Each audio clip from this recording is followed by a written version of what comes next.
সময় আছে? এই জেনজি, শেষ করে দিল আজকের প্রোগ্রামটা। 1 ঘন্টা ধাক্কা ধাক্কি করে কেমনে দাঁড়ায় আছে আমি বুঝলাম না। অষ্টম হিজরিতে হুনাইনের যুদ্ধে রাসূল সাল্লাল্লাহু আলাইহি ওয়াসাল্লাম ফিরে আসতেছেন মদিনায়।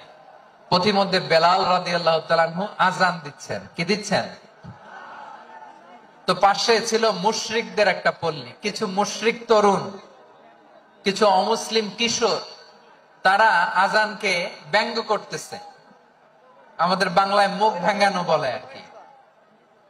বেলাল রাদিয়াল্লাহু তাআলা আনহু আযান দিচ্ছেন, ওই বাচ্চাগুলো মুশরিক, তো ওরা আযানকে ব্যঙ্গ করতেছে, বিকৃতি করে ওরাও আযান দিচ্ছে। উদ্দেশ্য হচ্ছে আযানকে নিয়ে ঠাট্টা করা। উদ্দেশ্য কি? ঠাট্টা করা। ব্যাপারটা মনে কষ্ট পাওয়ার মতো ব্যাপার না? কিন্তু বিশ্বনবী ওইখানে দেখেন কি খুঁজলেন। বিশ্বনবী খেয়াল করলেন অমুসলিম কিশোরদের মধ্যে থেকে একটা কিশোরের গলাটা বড় দরাজ গলা, কণ্ঠটা বড় সুন্দর। খেয়াল করে দেখলেন যে কিছু কিশোর বেলালের আযানকে ব্যঙ্গ করে, বিকৃতি করে, কিন্তু একজনের কণ্ঠ দেখতে পাচ্ছেন না এত দূরে, কিন্তু কণ্ঠটা বড় সুন্দর, দরাজ গলা। বিশ্বনবী সাহাবীদেরকে বললেন, ধরো এগুলারে, ধরো। সবগুলারে ধরে বিশ্বনবীর সামনে আনা হলো। ওরা হাঁটু গেড়ে বসলো।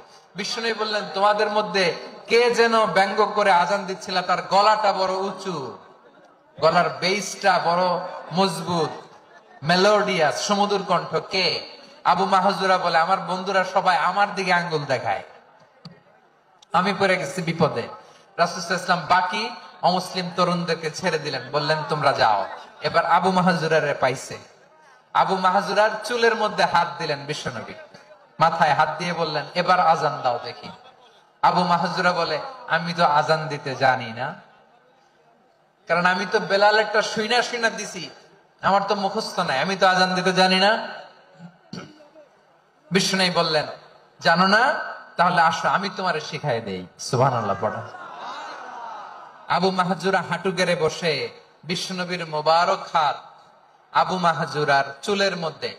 বিশ্বনবী আযানের মুআল্লিম আবু মাহজুরাকে বলতেছে, ঠিক আছে তোমারে শিখাই দিচ্ছি, আমি যা যা বলবো আমার সাথে সাথে বলো, পারবা? আবু মাহজুরা বলে, পারবো। বিশ্বনবী আযান দিচ্ছেন, মাথায় হাত দিয়ে আল্লাহু আকবার,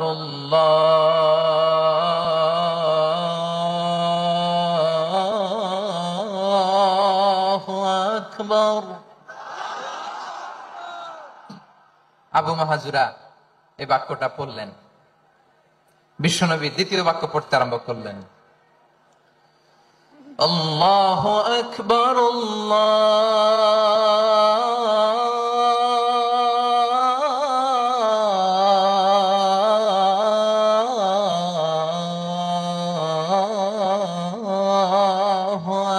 আকবার। আবু মাহজুরা এই বাক্যটা বললেন। বিশ্বনবী আবু মাহজুরার মাথার মধ্যে হাত দিয়ে তৃতীয় বাক্য বললেন, আশহাদু আল্লা ইলাহা ইল্লাল্লাহ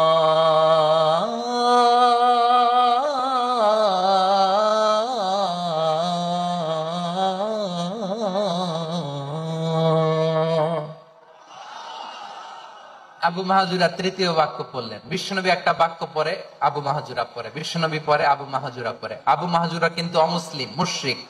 আবু মাহজুরা বলে, এক একটা বাক্য পড়ি আমার কলিজাটা গলে